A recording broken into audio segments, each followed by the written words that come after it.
Il faut dîner. quoi comme qualité, Maud, pour ramer? Déjà, vous le faites hyper bien. Vraiment. Il faut un mental. Non, mais il y a un mental. Non, c'est le mental. C'est le mental. En vérité, c'est le mental parce que tu vas avoir le mal de mer, parce que tu vas perdre 10 kilos, parce que le bateau se retourne, parce que tu es enfermé dans l'habitacle, un peu cercueil dans lequel tu vas dormir, mais tu n'as plus d'oxygène au bout de 20 minutes. Donc en fait, il faut dormir par tranche de 20 minutes, laisser le capot ouvert de temps en temps pour les rentrer de l'oxygène. Mais si le bateau se retourne dans le même temps, déjà, tu es dans le tambour de machine à laver, tu vois, mode essorage, dans un mi-jus de mer, mi-vomi, tu vois. Et en plus, il ne faut pas ouvrir le capot au mauvais moment parce que sinon, le bateau coule. Donc, le plus dur... Ça a l'air sympa, votre truc. Le plus dur, c'est surtout le mental. C'est comment tenir malgré les difficultés et malgré le fait que ça va durer 5 mois. À un moment, vous vous êtes dit, on arrête, je vais rentrer. Ouais, beaucoup. Je me suis souvent dit ça, mais tu ne peux pas abandonner, en fait. Tu ne peux pas abandonner quand tu es dans les grosses vagues, quand tu es dans les tempêtes, quand tu es dans les 40e rugissants, les 50e élans. De toute façon, personne ne peut venir te sauver. Et donc, il faut tenir. Et quand finalement tu as tenu et que la mer redevient calme au bout de quelques jours, tu te dis, je ne vais pas abandonner maintenant. Attends, ça fait 4 mois que je galère, je ne vais pas craquer là. Ouais. Et donc, finalement, tu continues. Parce que franchement, faut le faire, ça. Toutes les 20 minutes, vous levez. Du coup, tu dors par tranche de 20 minutes, tu manges de la nourriture en poudre. Comme un pote à moi, il se réveille pour faire pipi toutes les nuits, toutes les 20 minutes. Yann, je t'embrasse. Merci, oui. Il sera content. Très peur. Oui, tu as très peur parce que les vagues, elles font 12 mètres de haut, que ton bateau, il est minuscule, que tu te rends compte que la Terre tournera de la même façon que tu sois là ou que tu ne sois pas là. Donc, tu te rends compte de vraiment le fait que tu es infini. Tu vois, toute petite particule de vie là, qui t'agite sur ton bateau. Et que finalement, la barque, elle est très petite.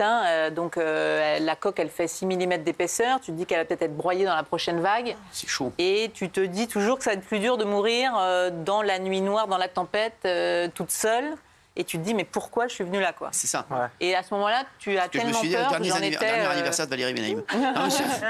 Non, mais c'est vrai que tu as tellement peur qu'on est presque à te griffer tellement tu as peur, tellement tu es en panique. Donc après, tu apprends à garder ton calme dans les situations. Et vous êtes souvent retourné? Il y a une tempête, la tempête, le paroxysme, c'était 12 mètres de creux, ça a duré 48 heures et le bateau s'est retourné 17 fois dans la même nuit. Non, je perds connaissance. 17 fois. Donc en fait, tu remplis des coffres d'eau pour que le bateau se remette d'aplomb. Et tu mets un turban autour de la tête pour éviter de te cogner trop. Et tu es en mode survie pendant 48 heures, en train de te dire, OK, donc comment faire, comment garder ton calme. Tu dis, mais tu fais toutes les prières pour te dire, mais pourvu que ça tienne bon. Et tu te dis, mais pourquoi tel truc m'a stressé par rapport à un autre. Tu reviens vraiment à l'essentiel, c'est toi être sur ton bateau. Et tu te dis, pourvu que ça tienne encore une heure, une autre heure. Et je faisais des marques dans mon bateau avec un feutre pour dire, voilà, un chavirage, 2 chavirages. Et pour tenir, je voyais les secondes, 1 minute. Et je me disais, mais ça va durer 48 heures. Et là, franchement, quand ça s'est arrêté, je me suis dit, on m'a donné une deuxième chance. Et voilà, j'essaye de la savourer chaque jour. Oui, Géraldine. Oui, Maud, ici, on n'a qu'un sportif de haut niveau, un athlète de haut niveau, c'est Cyril Hanouna. Non, mais non, c'est Raymond, on l'a entendu tout à l'heure. Non, c'est Raymond. Quand je vous vois aujourd'hui, c'est vrai que vous êtes grande, mais vous êtes quand même toute fine et tout, vous n'êtes pas du tout une masse. C'est quoi l'entraînement physique, en fait, pour ramer comme ça pendant 5 mois, seul, en autonomie? Qu'est-ce que vous avez fait spécifiquement? Non, c'est une bonne question. Je me souviens que j'avais en mentor Gérard Daboville, qui était le premier Français à avoir fait ce type d'aventure. Ouais. Et il m'avait dit, bon, alors en termes de sport, fais un sport que tu détestes, parce que je t'assure que bien souvent, tu n'auras pas envie de ramer. Et du coup, l'entraînement, c'est vraiment un truc de marathonien. Ce qu'il faut, c'est ramer 8 à 10 heures par jour, c'est s'entretenir pour éviter d'avoir des escarres aux fesses, pour avoir des cales aux mains, pour avoir des ampoules. Il faut se forcer à manger même quand tu n'as pas faim, se forcer à boire même quand tu n'as pas soif, faire des exercices. Et c'est tenir chaque jour parce que tu ne sais pas si l'aventure elle va durer 1 semaine encore, 1 mois, 2 mois. Donc tu ne sais pas combien de temps ça va durer. Et souvent, quand tu arrives, les commentateurs disent « Ah, finalement, elle avait l'air pas si mal, quoi. Elle était assez en forme ». Si tu avais l'air complètement dépité, ça voudrait dire que si jamais ça durait 1 journée de plus, tu allais mourir là. Donc tu t'entretiens sans arrêt parce que tu ne sais pas combien de temps ça va durer. Vous avez fait quoi comme sport, vous, alors? Et donc moi, j'allais courir, je déteste courir, mais je faisais beaucoup de rameur aussi, et c'est un entraînement. Mais encore une fois, tu n'abandonnes pas parce que tu as mal au bras. Tu abandonnes parce que c'est dur psychologiquement que d'être tout seul pendant 5 mois. Vraiment, d'être seul pendant 5 mois, ça n'arrive pas si souvent. C'est-à-dire que de ne pas pouvoir partager rien, de se rendre compte qu'on est... Si, Jean-Michel, tu connais ça, être seul pendant 5 mois. Donc moi, j'étais vraiment comme dans Seul au monde, tu sais, où tu parles. Non, mais moi, j'en étais à parler à mon compas, à m'inventer. Et aujourd'hui encore, parfois, je fais « Bon, alors ma petite Maud », et mes enfants me regardent genre... Oui, alors pardon. Non, mais tu vois, parce que en fait, tu t'auto-encourages parce que tu es tout seul pendant 5 mois. Et quand tu reviens, les gens me disent souvent ça devait être dur le retour, quoi. Ah non, pas du tout. Parce que tu vois, réapprendre à dormir dans un lit sec et chaud, sans avoir un cargo qui coupe en deux, prendre une douche alors que tu t'es lavé à l'eau de mer pendant 5 mois, manger un truc qui se croque, après la nourriture en poudre, boire de l'eau quand tu as bu ton urine pendant une semaine, parce que, tu vois, tout ça, finalement, l'adaptation à la vie du quotidien, ça va. On part plus. Vraiment, on part plus. Ni avec Valérie, ni avec Jenny, avec Kelly, on reste là. Non, mais franchement, oui, Christophe Lambert. Vous avez déjà été attaqué par des requins? Vous avez déjà été attaqué par des requins? Christophe Lambert. C'est Christophe Lambert qui a mal au dos. Christophe Lambert. Oui, Christophe Lambert, oui. Non, mais les animaux marins, c'est vrai qu'ils viennent à ta rencontre et c'est assez fascinant parce que la baleine, elle fait 3 fois la taille de ton bateau à rame. Donc quand tu as une baleine qui vient à côté de ton bateau, c'est incroyable. Parce que tu as d'un seul coup quelqu'un qui vient te rendre visite et puis c'est démentiel la taille du truc. Quand ça plonge sous ton bateau, t'imagines, tu es dans ton tout petit bateau avec ton cockpit, tu es là debout avec le truc qui tremble et tu as l'énorme cétacé là, qui est comme une locomotive là, qui plonge en dessous. Ah, c'est chaud. Et vraiment, tu as le temps qui s'arrête et tu te dis, putain, ok, je veux bien, elles ont des sonars, des machins, est-ce que vraiment elle m'a repéré? Donc, c'est des rencontres assez fascinantes. Les requins, en vérité, ils viennent tourner autour du bateau. Moi, j'ai l'habitude maintenant, à travers mes films, d'aller plonger avec différents types de requins. Et là, dans le dernier, on a plongé avec des requins bulldogs et tout. Bon, ça va. Les requins, encore une fois, c'est un animal aujourd'hui qui est menacé. Il y a 120 millions de requins qui sont tués uniquement pour leurs ailerons. C'est un animal qui ne t'agresse pas, qui ne t'attaque pas. Il y a beaucoup plus de morts naturellement par le moustique, mais également par les noix de coco qui tombent sur la plage, mais également par les dauphins qui assomment les gens parce que les gens s'approchent trop vite. Il paraît qu'ils sont méchants, les dauphins. Oui, pas méchant. En vérité, ils peuvent l'être. Moi, j'avais un pote franchement, ça se passait hyper bien. Non, mais c'est vrai qu'il faut préciser. Il paraît que c'est des violeurs qui les agressent, c'est vrai? C'est vrai qu'un dauphin, attention, on fera jamais d'un requin un dauphin. Oui. Et une question peut-être plus intime, mais est-ce que le fait de savoir que pendant 4-5 mois, on va rencontrer personne, est-ce que du coup, ça éteint la libido naturellement? Le fait de en souffrir? Ah bah si, c'est important. C'est insupportable. Ah ben ça, c'est une question que vous m'avez jamais posée. Bah oui, c'est important. Non, mais tu vois, j'étais en conférence devant 700 élèves à Nice vendredi, là, et il me sortait des questions. Je dis, ah ben ça, c'est rare qu'on me pose. Je lui dis, je fais le plateau de Cyril Hanouna. Alors là, toute la salle s'est levée. Ah, Cyril. Bon, vous avez un fan club de dingue à Nice. Ça me fait plaisir. Et j'ai dit, je ne sais pas si on me posera des questions un peu originales comme les vôtres. Et ben alors ça, là... Et ben en vérité, je t'avoue que sur le bateau, on pense d'abord à sa survie. Et quand on est absorbé par sa survie, on pense que c'est vrai. En général, le reste, est un peu passé. C'est pour ça que pas sur un bateau, c'est pas ton délire. Merci, Kelly, oui. Est-ce que vous êtes ramené des activités à faire pour des passe-temps ou pour vous divertir? Du sudoku, je crois. Du sudoku. On va ramener des sudoku. Non, mais le tricot ou quelque chose comme ça. Le pull qu'elle porte, elle l'a fait. C'était lors de sa traversée. Sur un yacht, on n'a pas le temps. Alors en fait, pendant la traversée, l'idée, c'est d'aller jusqu'au bout. Et du coup, il faut ramer.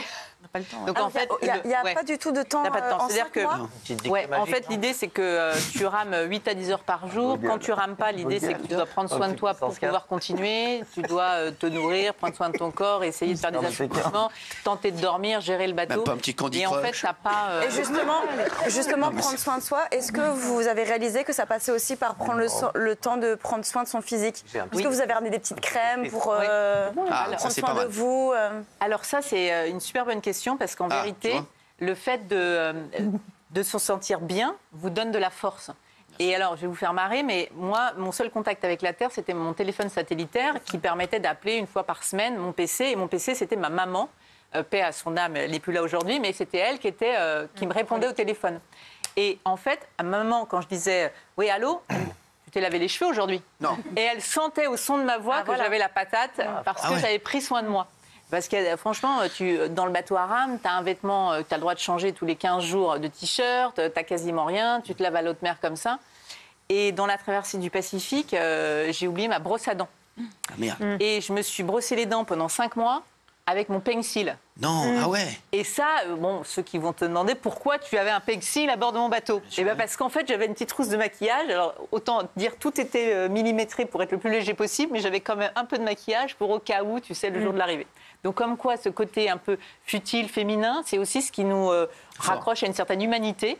Et moi, j'avais un bonheur quand j'avais ma brosse à cheveux, parce que c'était un objet familier qui me rassurait face à l'hostilité du milieu marin. Oui, Thomas. Oui, j'ai une question, parce que souvent, en fait, ce que vous avez fait comme exploit sportif, ça me fait penser aussi aux astronautes, quand ils se retrouvent à être au-dessus de la Terre, comme Pesquet par exemple, et presque tous, ils décrivent que ça a changé quelque chose dans leur conviction d'avoir vu la Terre sous cet angle-là. Et moi, ma question, c'est, en ayant fait cet exploit sportif, est-ce que ça a profondément changé certaines convictions en vous? Il y a un avant et un après, vous voyez ce que je veux dire, dans votre vision des choses? Alors, moi, sincèrement, si je dois résumer en une phrase ce que moi j'ai pu apprendre sur chacune de mes aventures, ça va peut-être vous surprendre, mais c'est que le bonheur n'est pas forcément confortable. C'est qu'en fait, on va tous chercher du bonheur et du bien-être, et en fait, il y a un véritable plaisir dans le dépassement de soi, dans le fait que ça ne soit pas gagné d'avance, et on se révèle face aux obstacles, face aux difficultés. Je trouve qu'on devrait plus se confronter aux difficultés parce qu'on se rend compte que voilà, ça nous rend bien, ça nous rend heureux. Ça nous rend heureux d'être dans le dépassement, dans ce goût de l'effort. Gilles. Maud, vous avez dit tout à l'heure que vous aviez peur, pendant une tempête, d'être coupé en deux par un cargo. Il y a des bateaux qui vous ont frôlé. Oui. Il y a eu, touchés, frôlés, qui sont passés à... Alors, j'avais ce qu'on appelle un active éco-radar, c'est-à-dire que ça faisait bip, bip, bip s'il sentait qu'il y avait un radar autour. Et parfois, j'entendais bip, bip, et puis parfois bip, bip, bip. Puis des fois, ça se raccélère, bip, bip, bip, bip, bip. Alors là, tu te dis, bon, il y a un truc à proximité. Et puis, une nuit, le truc, ça sonne pas du tout. Et donc, toutes les 20 minutes, j'ouvre mon cabane machin. Et à un moment donné, je vois vraiment un mur passer à côté de mon bateau. Et là, je pense que ce jour-là, j'ai eu beaucoup de chance de ne pas être complètement coupé en deux. Et honnêtement, on part seul et on n'a pas tellement finalement envie de rencontrer du monde. Parce que quand on est dans le Pacifique, à un moment donné, j'étais toute seule sur l'océan, je rame tranquille, je vois avec mes jumelles un cargo au loin. Et à un moment donné, je vois le cargo qui se détourne et qui fonce droit sur moi. Et je me dis, c'est quand même un peu louche. Et en fait, tu n'as pas du tout envie que quelqu'un... Et là, je me travestis en homme, tu vois, je me cache mes cheveux, je mets mon bonnet, ma grosse veste de quart et tout. Et il y a le gros cargo qui arrive, mon tout petit bateau. Et les mecs, ils étaient tous là au bastingage en train de regarder là, avec les appareils photo là. Et moi, non, j'ai pas besoin d'aide. Et les mecs, vous voulez te sauver? Non, j'ai pas besoin d'aide. Et t'as pas du tout envie que les mecs mettent une chaloupe à l'eau et viennent te chercher. Donc en vérité, parfois, en tant que femme, tu te sens pas forcément hyper à l'aise. Puis les cargos, comme tu dis, c'était pas Axel Bauer. C'était pas vraiment... Non, mais ça va pas. ça sort pas là. Non, il reste, c'est un ami. Je voudrais remercier Maud Fontenoy d'avoir été avec nous. Vous avez vu comment on peut rester avec elle des heures? On a plein de questions. Hein. On adore. Franchement, c'est vrai. J'ai pensé à la même chose que vous avec le cargo, moi, quand elle a dit ça tout à l'heure. Mais merci Maud. C'est quoi la prochaine... Alors j'aimerais beaucoup pouvoir partir voir les cachalots dans l'océan Indien parce que y a quelqu'un là-bas qui plonge tout le temps avec eux. Il leur a donné des noms et il le reconnaît, le plongeur, et je vais accompagner donc ce plongeur René Euzet. Et les cachalots se mettent en chandelle et attendent et comme ça ils dorment tout droit, et donc c'est assez fascinant, cet animal gigantesque. Donc il y a encore des endroits vraiment fascinants à les découvrir. En tout cas, on vous retrouve sur Canal+, jeudi à 23h. Merci Maud d'avoir été avec nous. On se retrouve dans un instant, les chéris, avec les coups de cœur et les coups de gueule. À tout de suite.